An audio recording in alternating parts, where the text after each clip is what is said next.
Okay, so I've rendered out all my frames from the animation, and now I want to combine all those frames into a video so we can play it.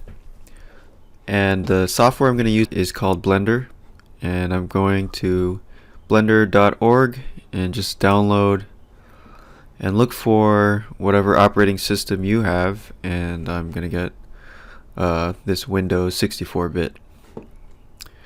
Anyways, install that and then just open it up. And we start off with a little cube here. I'm going to delete that. So just press delete and enter. You can right click this camera, delete, enter. And I'm going up to the top on this top left. Click up here and then compositing. Next I'm going to check these three boxes down on the bottom and delete this one. So just click on that, delete. So now I'm going to press Shift A while I'm hovering over here. Look for input and then movie. And then open and look for that that folder you did. Okay, so inside this folder I've got all my frames, and I'm going to pick the first one and say open clip. And now I can drag the image straight over to the composite, and if I hit F12 I'll see that image. It's a little bit cropped in now because our resolution is not set yet, so I'm going to set this to 100%. And also I'm going to set it to the frame size that we rendered at, which was 1280 by 720. And now if I hit F12, we got our full frame. So on the bottom right there's a little timeline, and you can check out and see kind of a rough preview of what's happening. Okay. Now the cool thing about Blender is you can add in effects to the video. So if I hit Shift A, I'm going to look for color and RGB curves. And if I hover over that connecting line and click, it'll place it there. So now we can play around with this. It's kind of like Photoshop curves, or it is pretty much the same. And this is just to taste, whatever you want.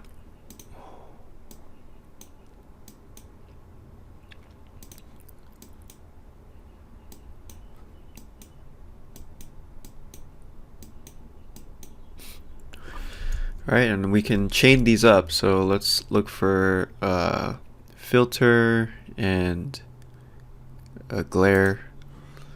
Connect that up.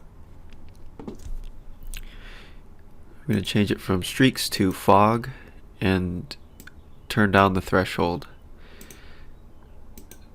So just play with that threshold and you can see. I basically just want the floor to blend out so you don't see that seam back in the background, and that should be good enough. Alright, so yeah, just make sure all of this looks good to you. And I think our end frame in Modo was 120, so I'll set that to be the same. Oh, maybe a little bit more. I think it might be 160.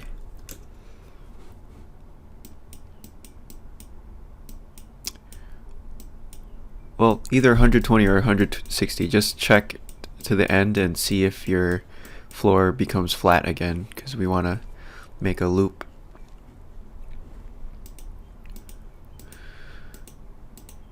Okay, so once this is looking good, we can go down to the bottom right where it says PNG. Just click that and look for MPEG. Open up encoding underneath and look for the format. I want QuickTime codec. If you want a high quality video, you can hit this QT animation, but I'm just going to render it out with H.264 because that's a little bit smaller size, and because it's going to be on the web. Also, we want to pick an output, so just click on the little folder on the side, and this just tells Blender where to save that video.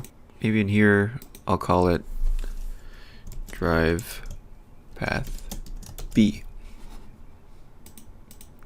Okay, now all you have to do is scroll up to the top and click animation, and it'll start rendering out each frame, and you can see the timeline moving as it renders. And I'll be back in a second. Okay, so the video just finished, and here it is. I open it up in QuickTime. I'm going to press Control L so it loops, and Control F to get the full screen. And let's check it out. Alright, so that's pretty much it. Thanks for watching, and I hope you learned something. As always, feel free to tag me on Facebook, and I'd love to see any modifications or improvements you guys make to this video. Maybe try some different animations or different graphics, you know, just make it to your taste. And yeah, you can also find me on my website heavypoly.com, and feel free to email me heavypoly@gmail.com with any questions, or you can just post on Facebook. Okay, thanks again. Bye.